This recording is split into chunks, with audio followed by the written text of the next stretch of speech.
on a Tuesday. Is it Tuesday? On question mark? How the fuck is everybody doing tonight? Oh, we're doing. Okay, I guess so. I was tired before we started, but after this, I think we're gonna be like ready for bed. Ready for bed, needing therapy, wrapping ourselves in blankies, like burritos and like trying to tell ourselves it'll be okay. Got my hoodie. I can just See, there you go. It's all about being prepared. Exactly. I got my coffee. I got my hoodie. I'm ready for therapy. Okay, let's go. Right. Quick shout out to everybody yesterday who tuned in for my unboxing of the Kingside Records new products that we're having in the Little Owl Mystic store. So cool. So go to our social medias, especially Little Owl Mystics, and check out all the photos that I took of it. It is killer stuff. Absolutely. I have some treats for Gangis. Yes. All right. Mm-hmm. Speaking of getting down to business, I'm going to run a quick word from one of our lovely sponsors. How about check out this shit from Dezea's Creep Shop? The shit. The shit. The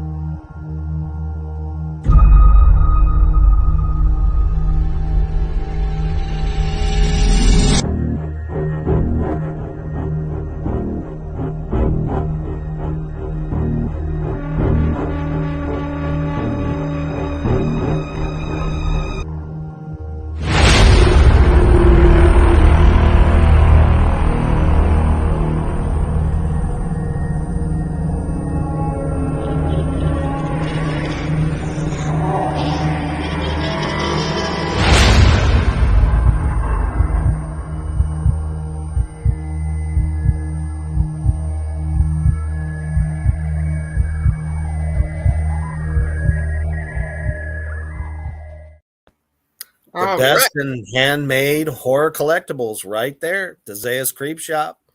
Every time we see the commercial, we see new stuff. She's branching out. A lot of new stuff actually in the store right now at Etsy.com. So make sure you go to Dezea's Creep Shop. Absolutely. Creepy dolls. Very creepy. Those things haunt my damn nightmares. Anyway. So tonight we are... oh, there we go. All right. You froze for a minute. You're good now. All right. So tonight we are working on this god-awful Loudwire Top 35 Best Metal Songs of 2021 that we started last time. Oh, boy. We barely got through 10 of them. So if that tells you anything. We barely got through 10 of them. However, I vote if we don't finish, I don't know if I can take another heaping dose of this horse shit.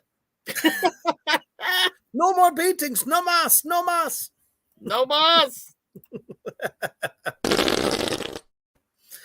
We're shitting and we haven't even eaten the taco yet. That's pretty bad. I know. All right. So we left off last time. I'm not even going to mention what we fucking talked about last time because it was so bad. It was up awful. Next. Number 24. Silent Planet Panopticon. Surprisingly, this one got past me. Same. It says, first of all, this brilliant writing. We have a new writer this time. Oh, God. R.A. Oh, gods. Stands for right ass. Or right asshole. Maybe. Anyway, first of all, Silent Planet didn't come out swinging in 2021. Right off rip, you're punching them in the nuts. The fuck? But then he goes on to say they came out aggressively windmilling? Huh? Aggressively windmilling, which, most of you out there in the metal world know that a windmill is when you take your long hair and just swing it around in a circle. Yeah. So instead of complimenting them in a proper way, they basically said they came out very aggressively shaking their heads.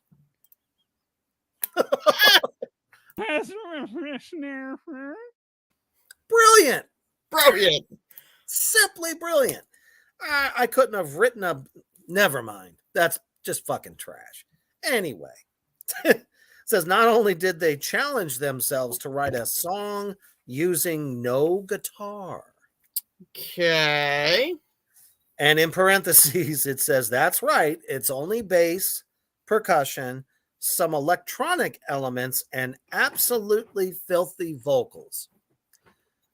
I would love anybody out there, Three Witches Land, or even you, Gangis, to explain to me what the fuck is filthy vocals?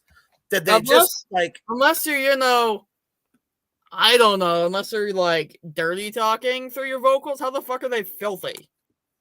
Are they trying to be seductive? Are they whispering sweet nothings into the mic? I don't know, but filthy vocals, that just I don't know where they get these. Unless they're going like, I got diarrhea. Then how filthy is it really? Right. Just like, shove the microphone up your ass and see what comes out. Oh, man. So, goes on to say, but they released that song as their first single and utterly crushed me with it. Okay.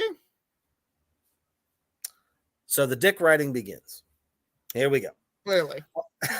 Also, in true Silent Planet tradition, a full research session of the lyrics was required to better understand the message of the song. That's a good thing?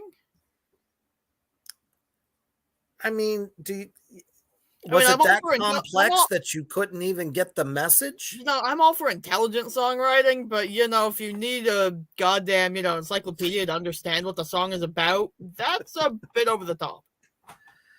I mean, was it written in Swahili? You just couldn't figure it out? I don't know. Here's to hoping this band keeps challenging themselves and the rest of us with their music. You had to do a full research session of the lyrics. That means whatever they said must have been fucking nonsense because nobody can fucking figure out what the song's about. Yeah. What the hell? Actually, kind of intriguing. I might want to actually, listen to this thing and see what. Oh yeah, maybe this what was so over the top that exactly. I mean, maybe this guy is just extremely unintelligent, and therefore he needed to research it. Who knows? Well, if he writes like this guy, then I guess maybe you do need a fucking thesaurus. I guess that is right. Yeah. Goodness.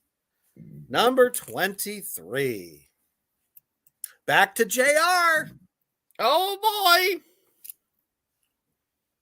All right, and this one is Tetrarch. You Never Listen. I don't know if I know I've heard some of their stuff. I don't know if I heard that one or not. I've heard the name, but I don't think I've actually heard the song. Let me make sure I'm thinking about the right band.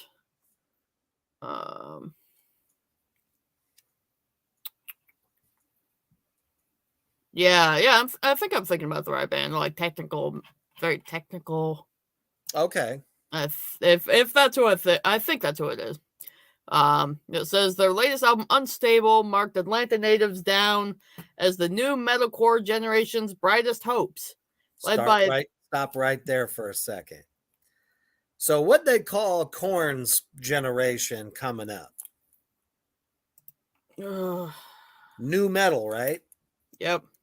Well, now they've added that little tag to metalcore.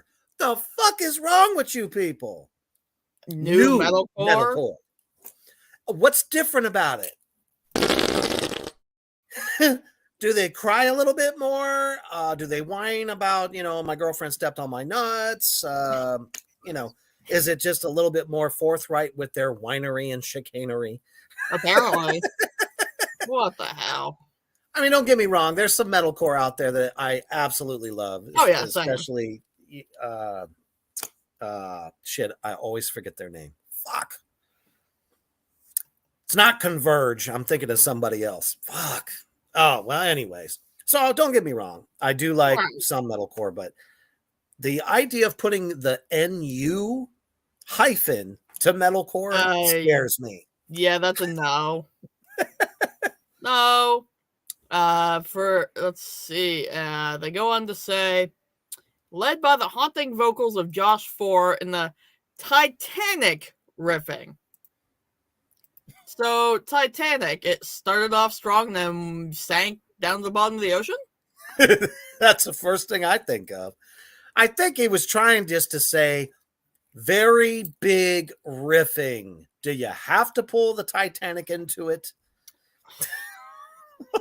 The Titanic riffing of lead guitar's Diamond Row, You Never Listen, is the kind of in-your-face rager that makes you stand up and take notice. When I think of a rager, I think of going somewhere and getting fucked up. Yeah. And just like doing bad shit. It's bad enough that he just said that, but then he has to go even full dumbass and end his statement with, Tetrarch looks set for big things. Don't you mean looks?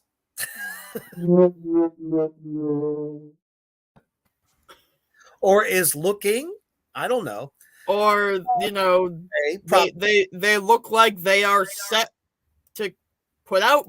I don't even know how to make that sound any better because it's so bad. It's just horrible. It's horrible. Like I said, it's like, you know, looking into the toilet bowl and seeing Elizabeth Taylor's face in it. I don't know.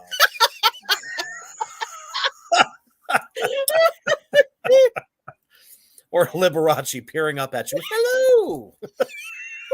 Easy, Liberace. Ever since we saw his wax at the wax museum. Yep. I had to. Just had to. Good times. Oh no! Wait a minute. What? Shit, we did talk about Black Label. Black Label was 22. Did we talk about it though? We did, because I was pissed about it. I'm getting very confused about this list then, because a couple of those I swear we did not talk about. We did Between the Buried and Me. We might have glossed over a couple. Oh, that's true. Animals as Leaders, we did that one too. Did we bitch about Korn? I think that's where we left off. Korn was 19. Did we talk about? No, we did Bullet for My Valentine. What the Oh, I think we're so pissed off we couldn't talk about Korn. Oh, I know what it was. We stopped at Slipknot because that pissed us off too. Oh, yeah, there we go. So actually, we should start now at 16. Like, why isn't anything working? Well, that's just out there in Three Witches land. That's just how bad this fucking list is. We were in like balls deep in the worst shit writing. I don't know. We've seen a lot of horrible lists, and this one's pretty bad.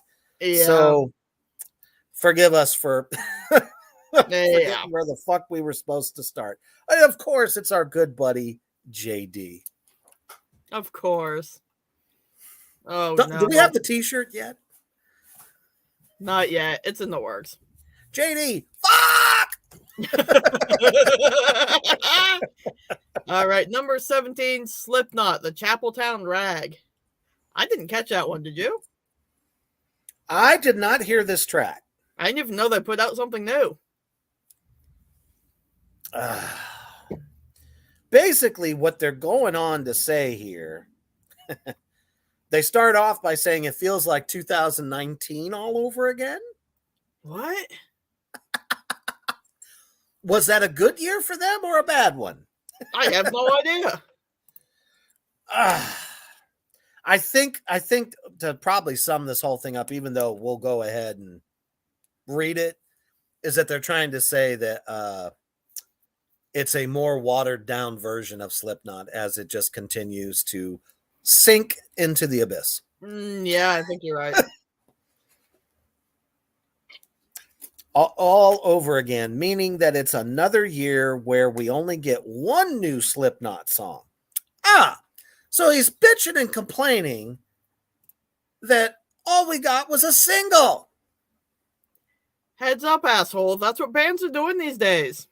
Okay. Yeah, it's like the new trend. It's been that trend for about 5 fucking years now. Not to mention, this dropped in November.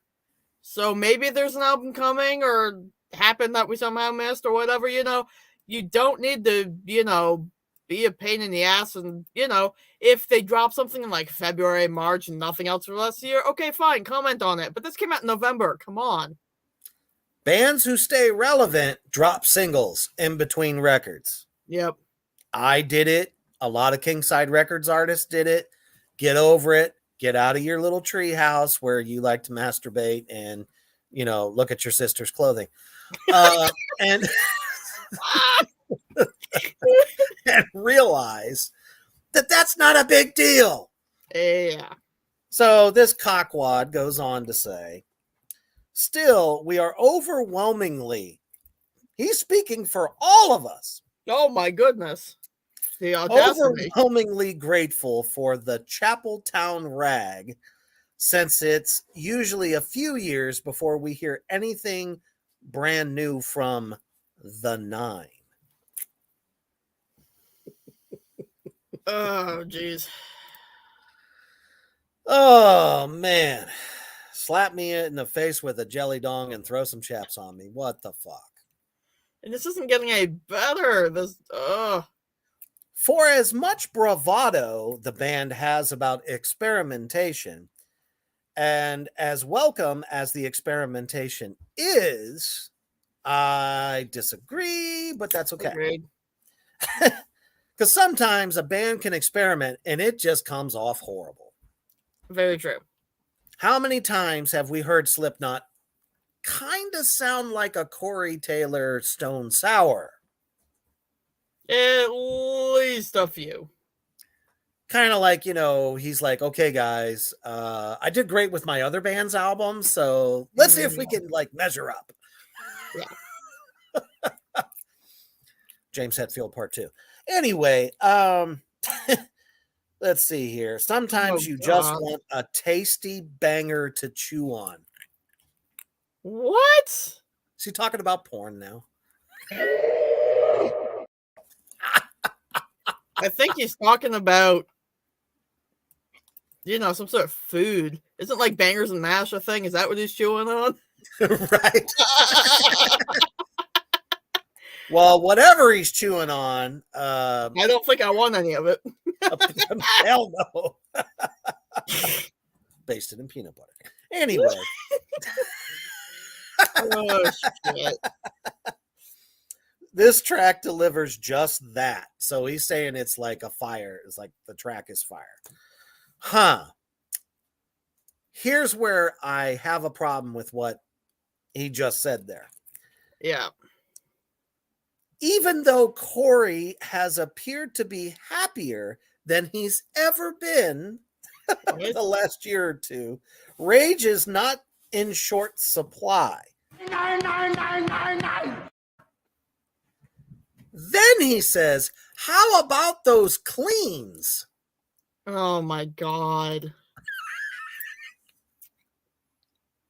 All I can think about right now is that scene in the Birdcage. How about those dolphins? Right. I mean, after reading that, I just had this horrible image in my head of Corey Taylor in full Slipknot gear with dancing mushrooms around him, and like the sun has come out, and then suddenly we have Mr. Clean wiping off a mushroom. What the fuck? Wax on, wax off.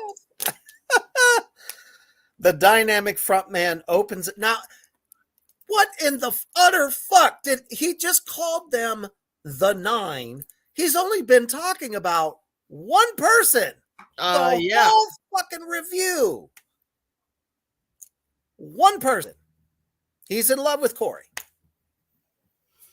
Never mind, the bone-crunching guitarists and, the phenomenal drummer, that's taken over for the band the last few years. And that's all he's talking about.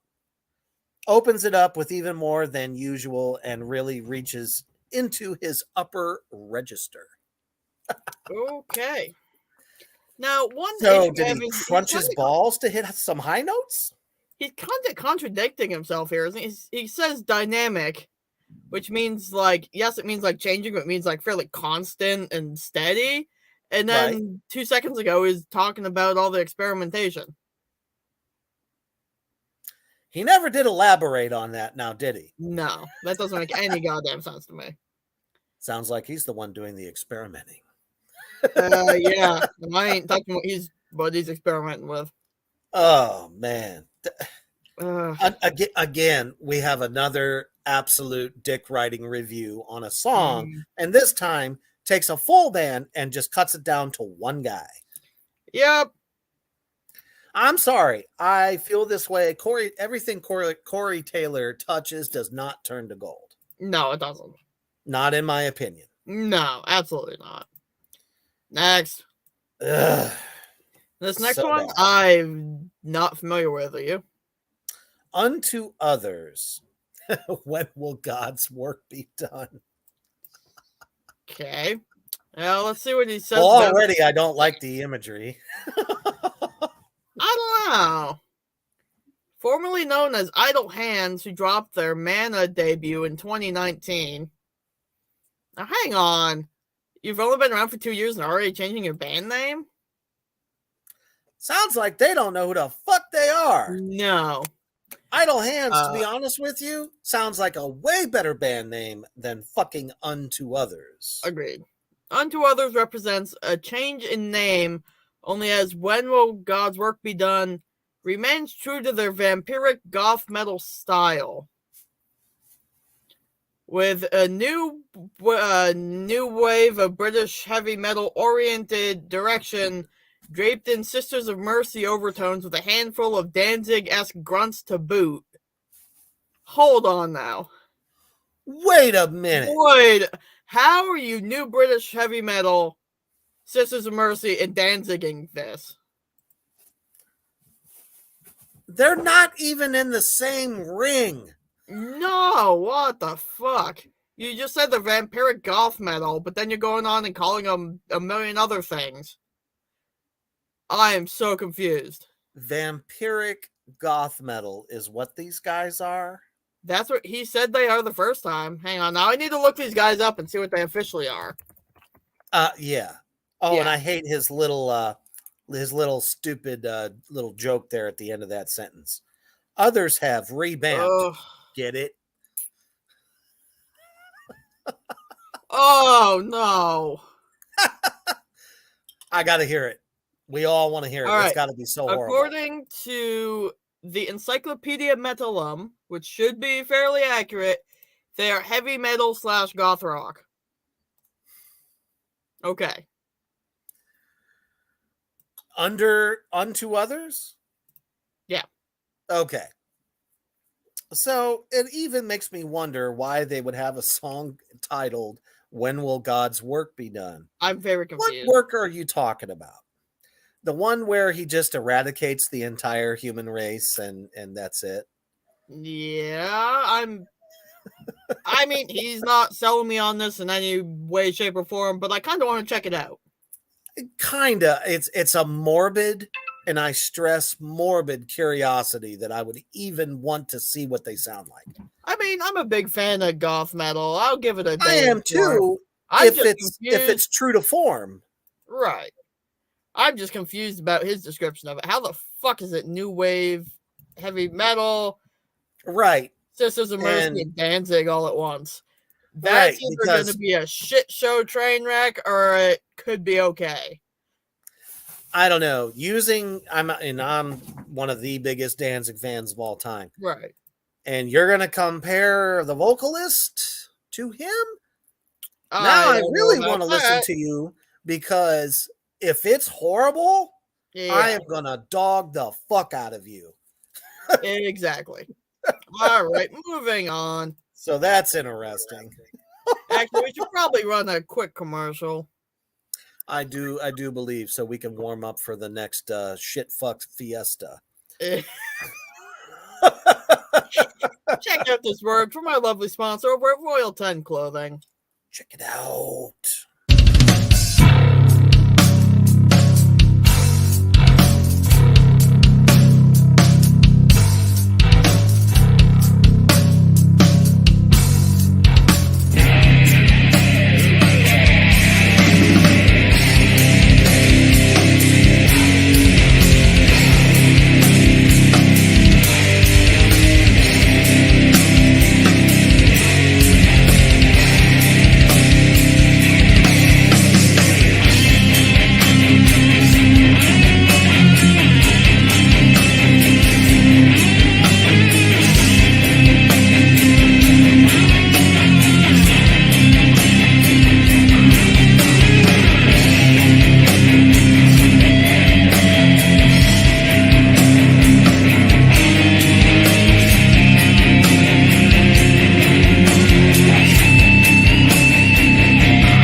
That's Royal 10. They have some of the best in horror and some music-y type clothing. Check it out. And currently, there could be a new ambassador all by his lonesome that is being talked about in the works. Stay tuned. Oh, yeah. All right. So, as if we didn't crush your dreams and brains at this point with this list, now they're going to touch on a really good band. Oh, no. And JD wrote it. So, oh, no. Fuck JD. I'm telling you, it's a t-shirt. Exactly, Mischief. Fuck JD. Fuck JD. All right. JD sense. And the llama that he wrote in on. You want to talk about this next one, brother? Oh, I'm delighted. Okay, here we go. Now, Trivium, as you know, they've been around a long time. Started out real strong in the early 2000s, kind of went through some, bumps and bruises along the way, but they keep coming back. And there's a reason for that. They're fucking lifers, man. They're good. Mm-hmm. I actually had the opportunity to see them with Shadows Fall, and I thought that was nice. It was a fantastic show. I played it, of course, but it was really good. So Trivium released their latest album, What the Dead Men Say, in the early onset of the pandemic, and were left unable to tour behind the new material. So why do we have to keep poking at one of the worst things to ever hit just us as people, but hit the entertainment business even harder? Exactly. That's why we don't talk about that shit. We're here to entertain you. Loudwire, your entertainment. The fuck? Make people forget about what's going on for half an hour. Seriously, we're trying to look forward to the future, like how we're going to continue to get this music out there and entertain people. People are finally happy. They can even go see fucking shows. I just did. It was fucking fantastic. There's like some parts of the world that still can't do that. Exactly. And if they do, it's under like real strict kind of things. Like I know Canada's fucking pissed off. Oh, yeah. In a major way. I just talked to my dude from Bulldog Radio, Cobra. He says shit is still fucked up, man. It's not getting any better. That's not good. No, it's horrible. He goes on to say that didn't deter the band from making even more new music. What the fuck do you think they would do? Sit there on their hands and just, it's over? Nice ride? Yeah, seriously, what the hell? However, and fans were pleasantly surprised when the group dropped a new track, In the Court of the Dragon. So that's the song we're actually looking at here, is In the Court of the Dragon. Okay. Oh, I hate it when they say this. At this stage in their career, Trivium have become genuine masters at seamlessly blending metalcore, death metal, black metal, thrash, and more into one perfect distillation of pure modern day heavy metal. What? Now, did you catch that completely? No. I'll say it one more time. Genuine masters at seamlessly blending metalcore, death metal, black metal, thrash, and more into one perfect distillation, like they're talking about liquor, of pure modern day heavy metal. I think I need some goddamn liquor. Every time, because I know I'm going to be mad. I mean, I wasn't going to do this, but like, I need some goddamn ice cream, okay? There you go. You have to have your emotional support ice cream. Yep. Especially when we're listening to JD's bullshit here. Uh, it's scary to think that this band is nearing their 10th album and not a single member is even 40 yet. Okay, what the utter blue fuck does that have to do with the song? Absolutely nothing. There is literally nothing at all to do with the song. Tell me about the riff. Tell me about the vocals, the drums, anything that stands out to you. You're just mortified at the fact that they're not even 40 years old yet? He literally didn't say a single fucking word about the track. Guess what? His last statement is, it should only keep getting better from here. You have angered Satan, JD. Better watch out. I'm done with that. I can't move on from there because it literally didn't say shit about the song. It didn't. Tell us why it's on your list. Don't tell us about the band's history, their fuck ups, and everything else. Exactly. And now you want to fuck with Iron Maiden again. And now you want to fuck with Maiden. Are you kidding me? I'm going to give this one to you because I'll just fucking break down and break my computer. And all right. So he wrote it. About, The Writing on the Wall, which was from Iron Maiden and came out in July. I didn't know they put out anything new, honestly. They did. I somehow missed that one. That's why they're getting ready for that big tour. Yeah, that makes sense. All right. Over the last 15 years, Iron Maiden have had a habit of throwing their fans some curveballs with new singles as fans seek to gain any shred of understanding of what is contained with a hollowed new album.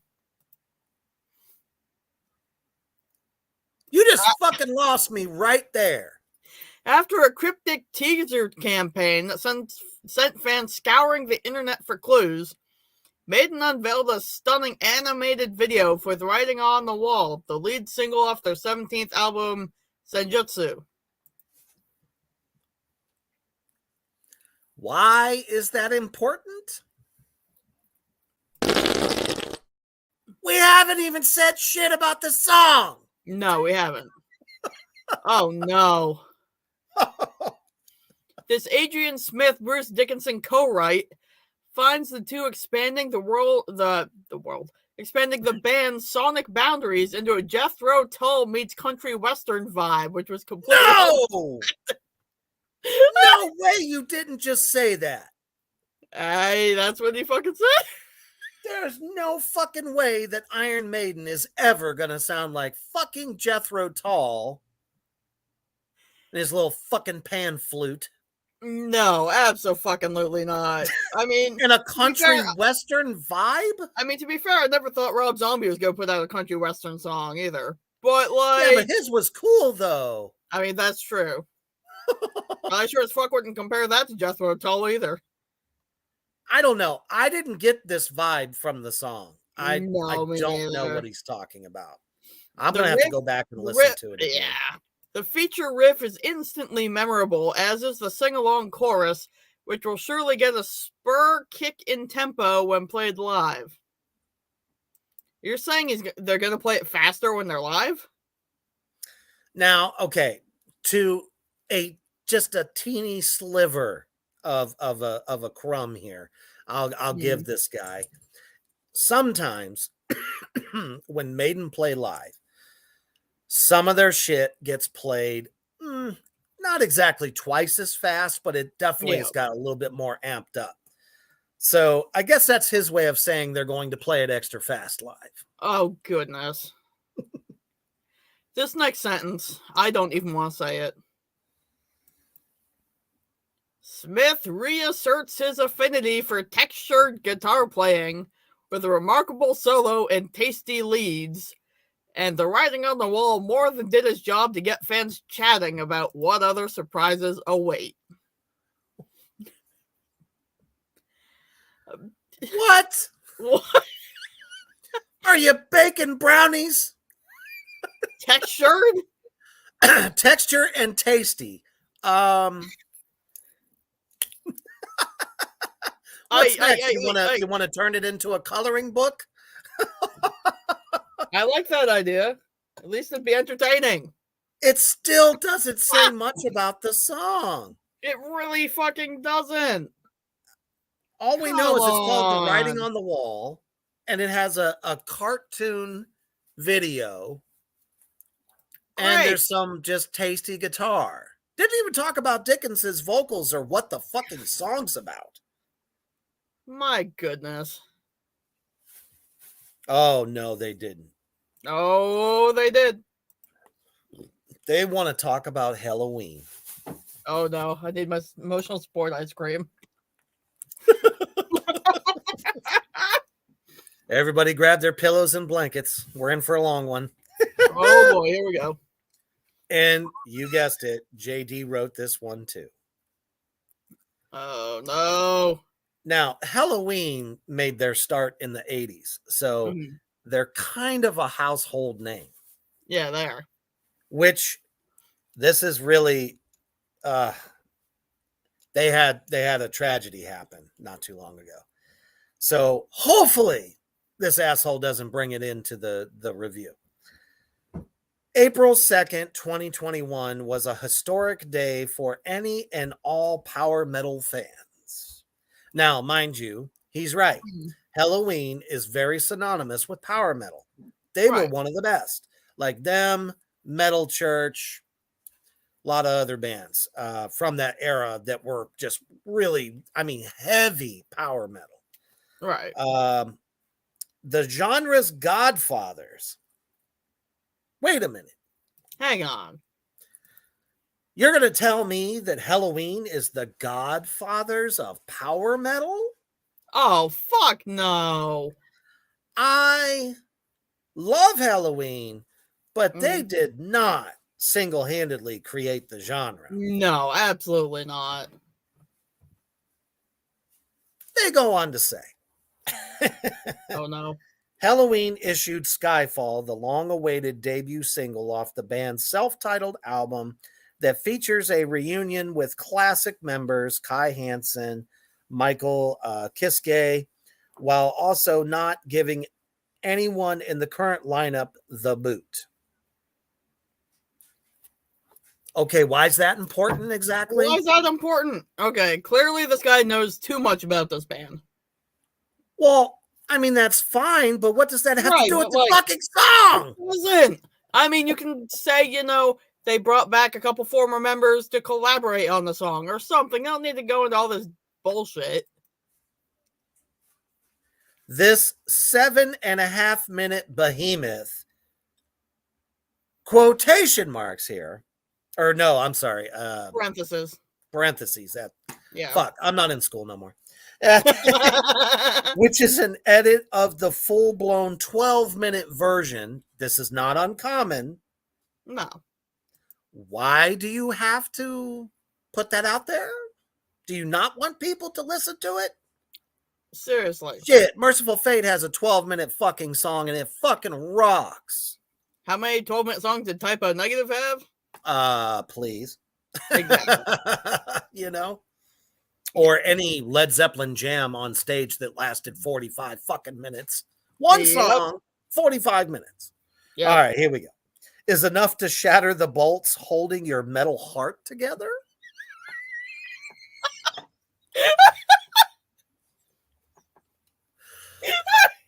I didn't realize that just because I like heavy metal, I have a metal heart. All right, over there, Tin Man. What the fuck? Motherfucker? Oh, Stephanie. Oh, no. You've missed some pretty heart-wrenching stuff. Yeah, apparently this song is so good it shatters the bolts holding your metal heart together.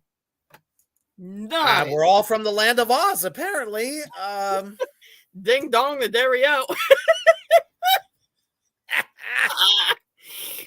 Skyfall, written exclusively by Hansen about an alien crash landing, is the very definition of epic, with the same adventurous songwriting sense that made Halloween and Keepers of the Seven Keys, which is one of their all-time biggest hits they've ever had, such as Enduring and Majestic Pillars of Power Metal. You know, if you'd just taken that last little part and only used that and deleted the rest of the shit, I would have been okay with that, and that would have been the best thing you ever fucking wrote. Anyone that would read it would actually understand what the fuck it is he's trying to say. Exactly, Steph. Gonna follow that yellow brick road back out. Yeah, I like that idea. Yikes. All right. Oh no. Oh no. I fucking knew it. Fuck JD and your controversy bullshit. Yeah. So Fear Factory, after some stuff, has come back full force, new people, whole 9 yards. They've managed to keep going, which is good. Fear Factory, as you know, are some seriously heavy hit motherfuckers. Yeah. He kicks it off by saying, after years of legal battles and the subsequent resignation of longtime vocalist Burton C. Bell, Fear Factory returned with the first Aggression Continuum track, Disruptor.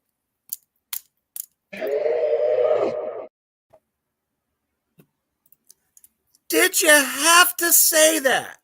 Did you have to? It's about the band. Yeah. Okay? And a beloved band at that. Right. By many. So it's like everyone has seen every, I don't know, blip on the internet about what was going on between them all. Exactly. And you know, that you don't need to bring that into it. You really don't. If you really want to mention something, just be like, you know, happy to have such a great album, you know, the last one with so-and-so on it, or whatever. You know, you don't need to get into it. I see all you would-be writers out there needs to listen and have a master class with Gangis on how to write. Nah, that is very true. People will actually want to read your shit. Yeah. This is why every time I get a Loudwire email, I just skip it, because every time I go through any of it, it's all bullshit or Marilyn Manson's latest problems. Exactly. I'm a fan of Marilyn Manson. Leave him alone. Agreed. Leave Manson alone. On that note, if anyone actually does, you know, want to learn how to write better, hit me up. Anyway, yeah, I think you're right. I think we need an elbow. That's it. That's it. That's it. You just got the elbow drop of doom. 5 or 6 times. Agreed. I might add. Agreed. Leave the controversy out of it, fuck nuts. Let me see if he actually, like, I don't know, manages to say something about the song. Oh, please, I doubt it. As bummed as fans are to see Bell go. Oh. See, still keeping that wound fresh. Mm-hmm. The consolation is that he's at least featured on the new record, which finds Fear Factory in perfect form. Okay. So what about the fucking song? Well, he gets to that. Disruptor is charged with jagged, mechanized rhythms that have been the foundation of the pioneering band's sound for decades, while lyrically encouraging detachment from the corporate machine in pursuit of defining your own course in life. What? Did you hear anything in there about guitars, drums, other than what he sang about? Pretty much all I heard was... Yeah. You could have said, you know, the guys never sounded better. Yeah. It's fresh. It's new. It's not throwback or anything like that. I'm telling you, man, you need to, like, get a page and start it. Say, hey, this is for those of you that want to write fucking reviews for songs. This is how you properly do it. And this is what the fuck you're supposed to not put in there. Rule number 1, don't be JD. Moving on. 1-800-FUCK-JD. All right. Yes. Oh, God damn it. Now they're going to hit Exodus. Oh, goodness. Now, keep in mind, those of you out there in Three Witches Land, there's a lot of bands on this list now that have been around for 30, 40 plus fucking years. Exactly. And they're listed because these songs are good. Yes. Don't let this bad fucking review writing like deter you from checking the shit out. Even the younger bands. Absolutely. They're the ones keeping the fucking shit alive. Exactly. It's good. Seriously. So they're going to take a look at, it's JD again. Go figure. Yeah. Exodus, the beatings will continue, parentheses, until morale improves. Great fucking title. That is a great title. This is very, very normal of Exodus. They pull no punches.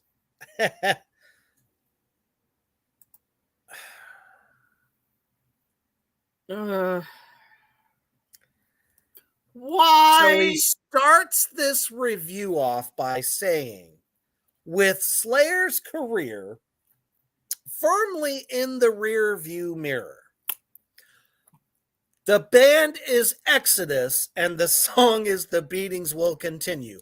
What the hell does Slayer being mentioned in this review have one fucking iota to do with the song and the band that's supposed to be talked about? You know what? I think the ground is shaking, brother.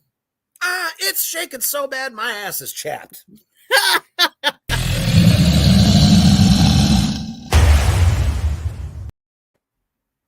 That's right. Fuck? You got Wolfhawk within the first 1, 2, 3, 4, 5, 6, 7, 8 fucking words into a review. This guy is a bona fide dumb fuck. Bona fide, certified, legit. I mean, draw and quarter this motherfucker. Yeah, seriously. Wow. Oh, okay. Oh, and the reason he said this is because Gary Holt is the guitarist for Exodus. Right. Now, mind you, Exodus is an entire band, not just one person. So he goes on to say Gary Holt's focus is now fully back on Exodus. The beatings will continue until morale improves is the first taste of Persona Non Grata, the band's first new record in 7 years, and it hits with a sense of urgency, clocking in at a hair over 3 minutes. No one gives a flying fuck. Just say it's been a long time since I put anything out. We're looking forward to it. Right. Who cares how long the song is? He said some shit about that previously. And then he goes on and talks about, the political bullshit that's going on that the song's about. Come on.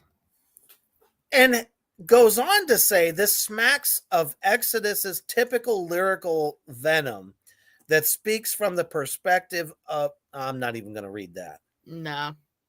Why? Why do you have to be a violent album? Oh boy. Come on. Just brilliant fucking writing, you dick. If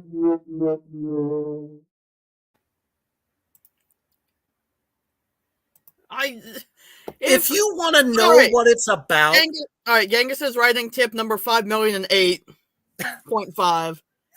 If there's something in the world going on politically or socially or any of that crap, even if that's the inspiration behind a song, you don't need to talk about it, and it's probably even better not to. Okay? It is up to the person that buys the song or downloads it or gets the record to find out, what was this about? What were they thinking?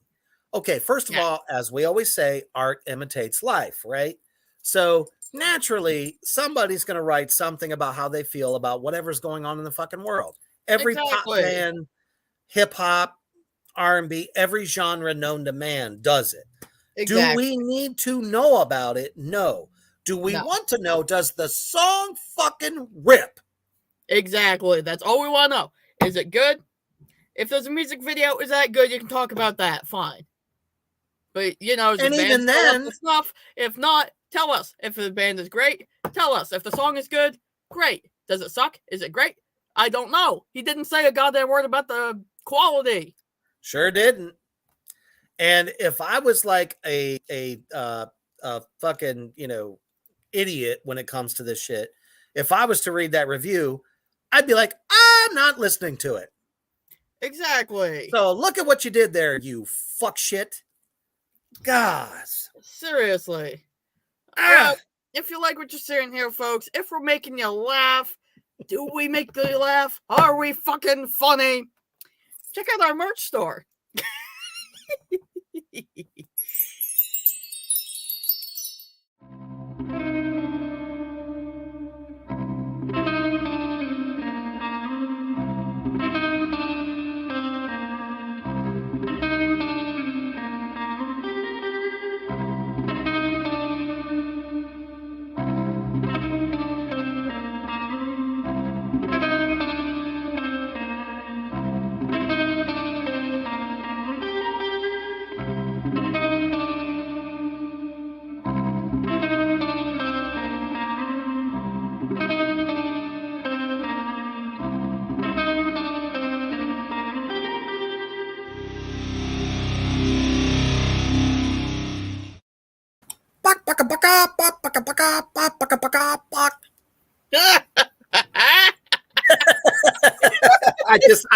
I couldn't help it.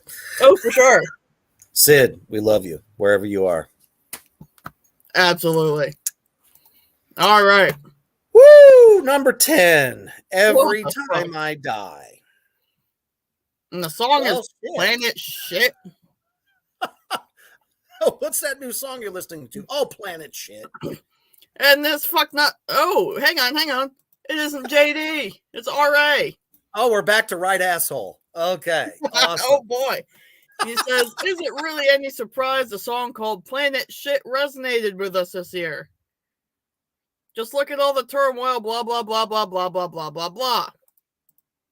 Come on.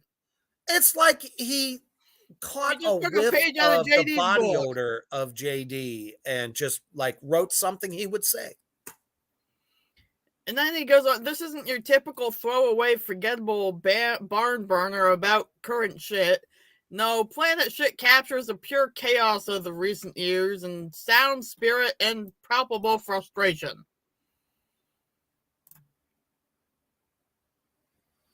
I mean, okay. Yeah, you're right, Phoenix. Hey, a right asshole's better than a left one. No, you just don't understand. We just switch from one horrible fucking writer to the next. Yeah. I don't know. When I think if I'm frustrated, shit, what's the first thing I do? I'll stick on fucking Cannibal Corpse. Yeah. It doesn't matter what the song's about. It just makes me want to break shit and release my feelings. Agreed. And then he goes on to say, whose fucking side are you on? The vocalist spits out, knowing full well it doesn't matter when everything is just burnt to the ground and washed away in blood. Come on. What the fuck did you just tell people? He literally made this all about the politics behind the song and didn't say a single thing about how it sounds. Nothing. Zero. Somebody who's never heard of Every Time I Die, which most people know who they are. Right. If you're Dubats and don't know who they are, you just literally learned nothing about the song. Nothing. Fuck's wrong with you? Eat a bag of dicks. Moving on. You're fucking cracking me up, Phoenix. I can't take it. It's just horrible. I'm horrible. On the left asshole side. Hashtag left asshole. Hashtag Tin Man. Shit. The Tin Man is the new Iron Man. Yes. Okay, now number 9. I'm not familiar with who these guys are. Me neither. But we're back to JD, so I'm sure it's brilliant. Oh, well, you know what? If there was any hopes that I would even listen to their shit, it might just get burnt up like a fucking doobie. What? Come on. I don't even want to read it. Fuck it. I'll do it. All right. At this point, I've lost my mind anyway, so. Excuse me while I go back to my emotional support. So the song is called Mythical Serpents. Sounds kind of cool. Quite simply, there is nobody in the realm of heavy music making music. What? The? Huh? Redundant? Ow! There is nobody in the realm of heavy music making music. Jesus Christ. Quite like Paul Masvidal does. On Mythical Serpents, the debut single from the cerebral and ambitious Ascension Codes, the visionary. Okay. Hello, everyone.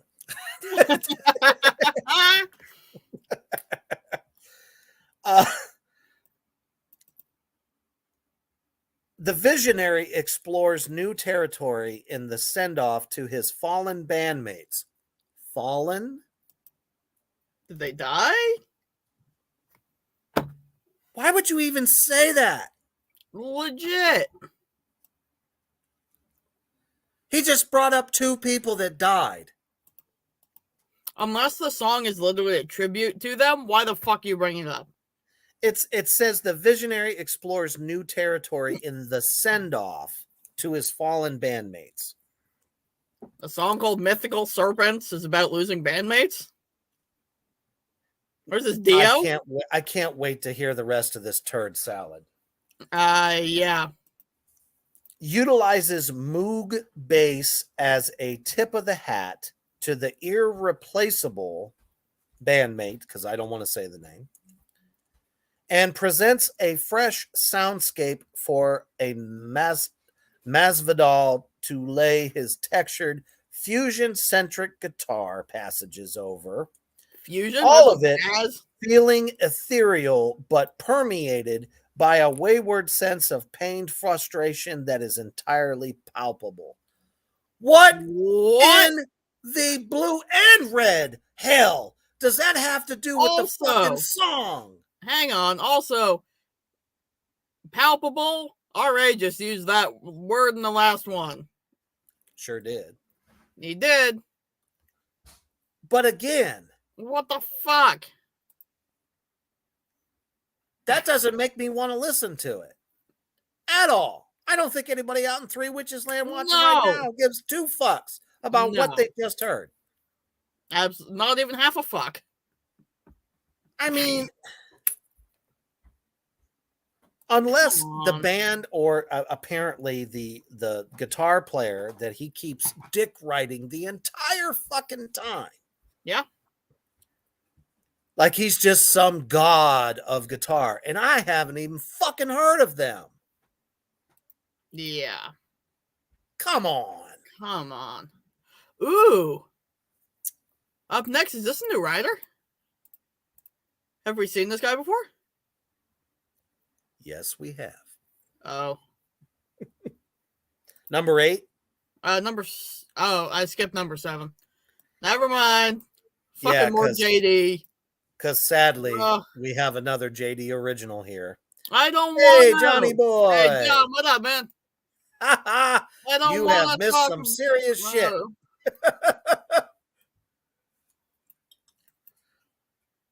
Oh, goodness. Come on. I can't. Now, when this happened, and I'm not even going to bring it up, really. No. But when this happened, it hurt the metal community so bad. It did. And he decides to pull that tragedy into this next one. So I'm not reading it. No. Next. All right, next. This is a new writer, isn't it? This guy is YS. Oh boy. Let's see. We'll see if he ends up becoming yes shit. Now this is about Architects. The song is Dead Butterflies. I thought that was a killer track. I enjoyed it very much. Nice. So let's see what this asshole says about it. Fuck. Dead Butterflies is a beautifully bleak powerhouse of Architects' 9th studio album for those that wish to exist, lyrically conveying a struggle of trying to find happiness in a very desolate world. Okay. This track exemplifies Architect's talents in stretching beyond the metalcore realm and taking the genre to new heights, incorporating a breathtaking brass section to create a triumphant roar within the song. Fans will appreciate the nod to an older track, Memento Mori, with the repurposing of the iconic line, "I just want to live and die in peace." That's the best one I've seen on this whole list. I am completely shocked. I'm shocked as shit. That was solid. Very solid. That was very solid. I'm taken aback right now. They finally found somebody with half a scruple to fucking actually talk about a song that's on this list. Loudwire, you need to give this guy a pay raise and fire JD, okay? Fire JD, RA, and the rest of the stupid fuck train. But YS is freaking good. Yep. Yeah. So I guess he doesn't live up to the title I gave him, so. Yes, sir. Yes. Yes, sir, indeed. All right. Oh, no. And back to RA. What is this?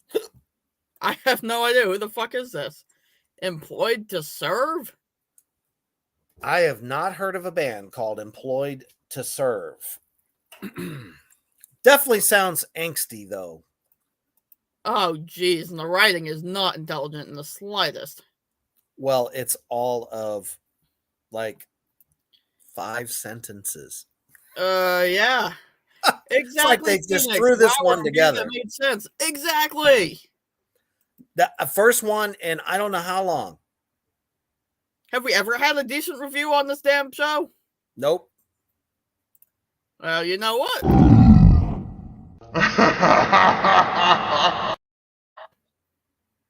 Yeah. Pretty good. Pretty good. I hope he writes some more before we're done. Well, agreed. So, a band called Employed to Serve. The song is Exist. Okay. Totally under the radar. Never hit my desk, so I'm not sure much about them. Well, we'll see what RA has to say about it. Employed to Serve has really knocked it out of the park when it comes to singles from their 2021 album Conquering. But Exist might just be the grooviest metal banger of the year. A little two-step hardcore and a little classic rock and roll. If a mosh pit could be a song, it would be this one. Okay. That literally told me nothing about the song as a whole. No, it didn't. Told me nothing. Moving on. Also, just saying, Rob Zombie put out an album in 2021, so there's no way this is the grooviest piece of metal of the year. Yeah, it sounds like a personal choice there. A little bias. Yeah, agreed. Agreed. Number 5 is Bewitcher. Now, I've heard of these guys. So, I think I've seen the song, advertised, but I haven't listened to it, surprisingly, with a title like that. Right. Satanic Magic Attack. Okay.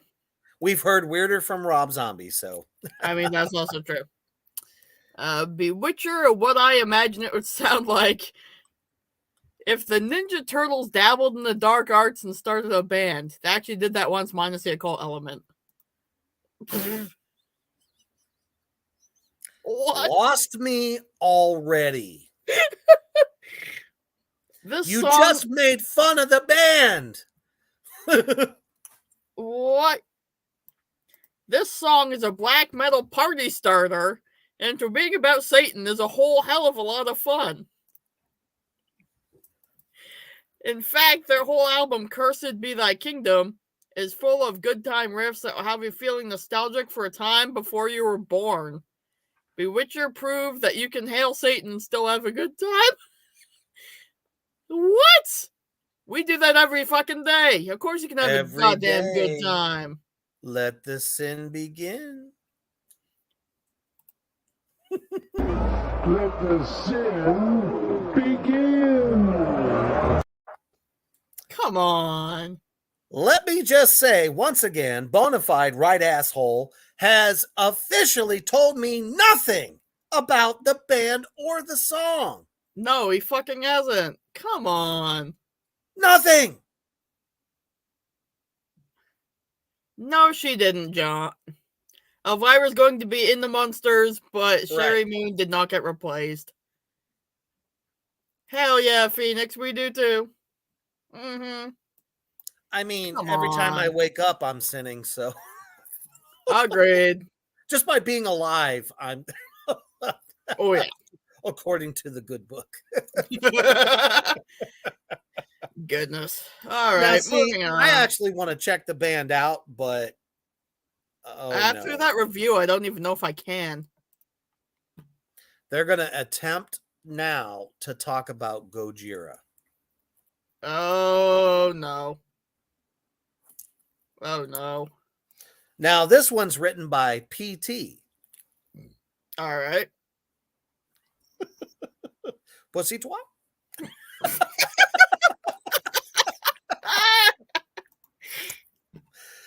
Oh, come on. Okay, so they're going to attempt to talk about, which appropriately Gojira is very high up on this list. They had a mega successful year. Kudos to them. Absolutely. Outsold every type of artist in America. That's definitely impressive. That's a huge accolade. Oh, for sure. You got to give it to them. And they're from France. Right? That's pretty amazing, honestly. So it says metal fans the world over delighted in guitar-soaked glee when, near the start of this year, French heavy metal champions Gojira dropped the crushing Born for One Thing as the second single from their seventh studio album, Fortitude. The song's title, which refers more openly to the one's ultimate purpose in life, fits Gojira's own mission to a T. They were really born for this. You fucknut, that has nothing to do with the song. You didn't say a goddamn word about what the song sounds like, any of the elements in it. What? I actually feel that not only is the ground shaking, but the elbow is about to be dropped. I think you're right. That's it. That's it. That's it. You just got the elbow drop of doom.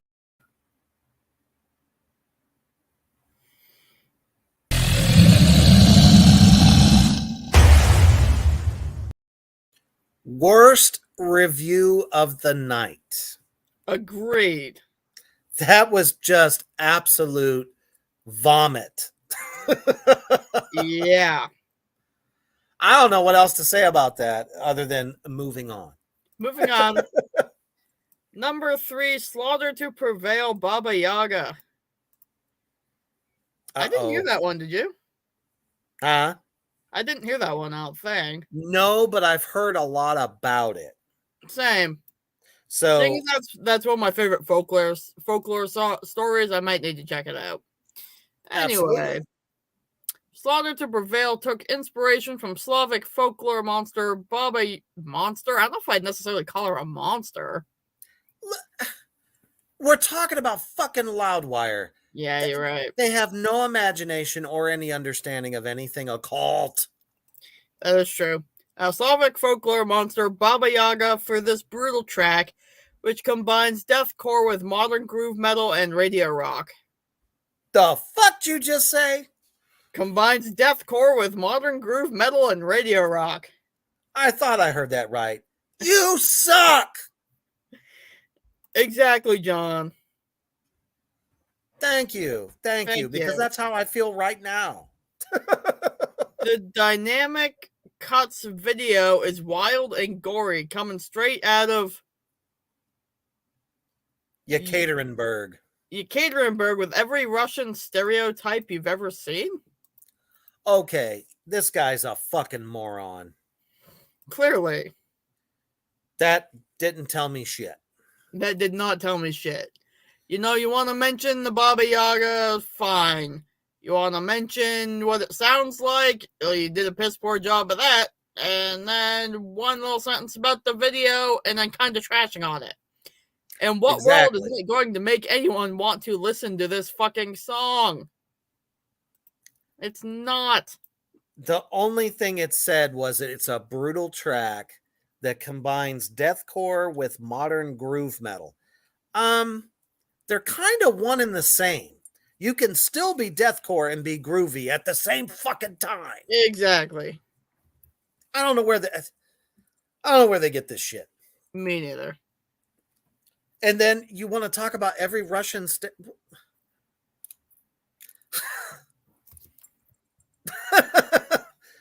2 parts middle finger, 3 parts thumbs down. Horrible. Yeah.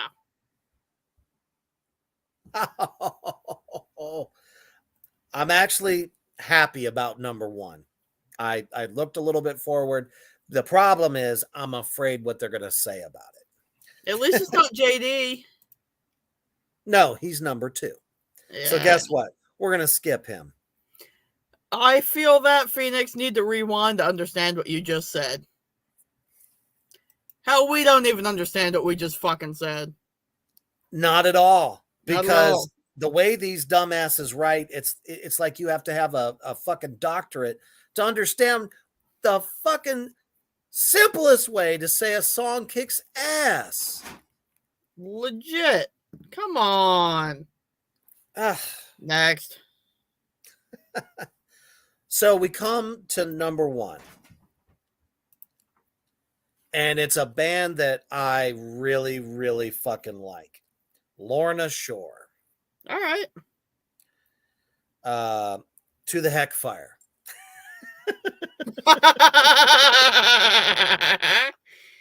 Now, when this band came out, they took heavy to a whole nother level. The vocals are sickeningly blood-curdling beautiful. The drumming is top-notch, and the guitar is just bone-crunching. You can't really tell what type of metal they are because they pretty much cover the entire universe of metal. It's that crazy. Now let's see what PT has to say about the subject. Oh boy. Metal fans probably didn't start the year guessing that steadfast U.S. deathcore mainstays. If you listen to Lorna Shore, there is nothing deathcore about it. No, not at all. So right there, they got the genre wrong. Yeah.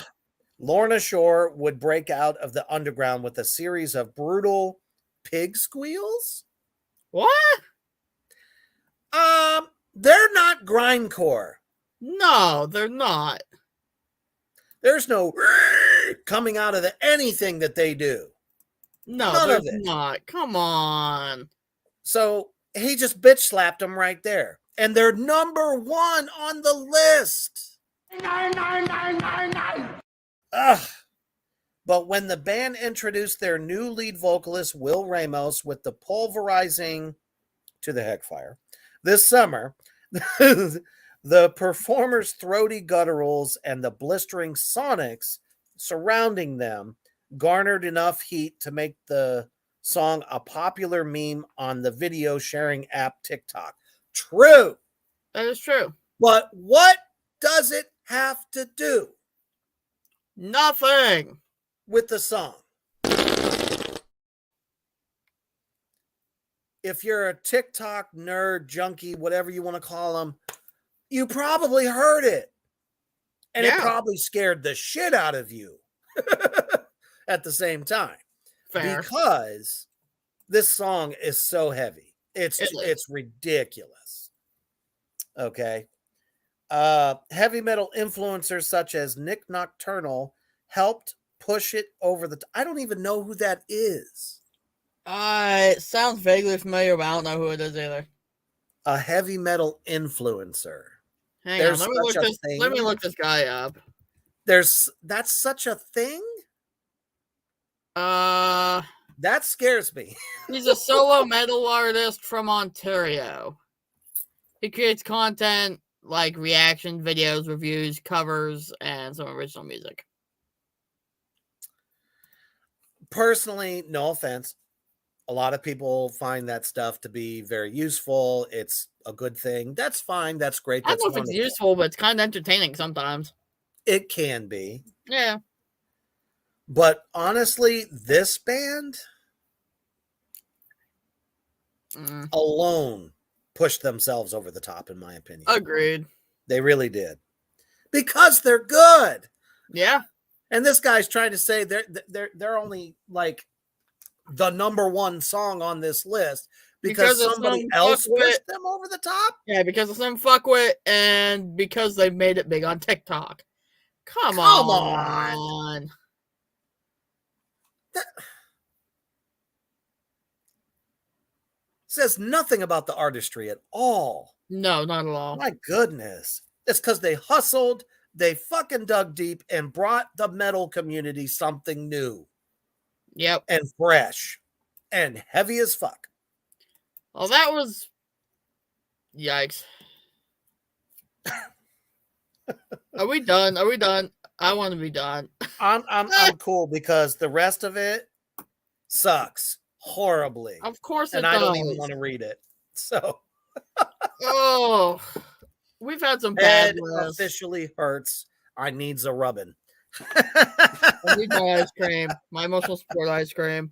And I will be eating my emotional support pizza. What the hell? That was the first list we've done. That was by far one of the stinkiest fucking lists ever. That was stinkier than the cheese in the back of my great grandmother's refrigerator. And she died like 10 years ago. No. Just on that note, thank you for suffering through this list with us. We appreciate you. Yep. All right. Eventually, we will recover. And I feel like I have to take a massive bead now. Agreed. Oh. Until next time, folks. Keep your brain intact, your eyes to the skies, and stay heavy.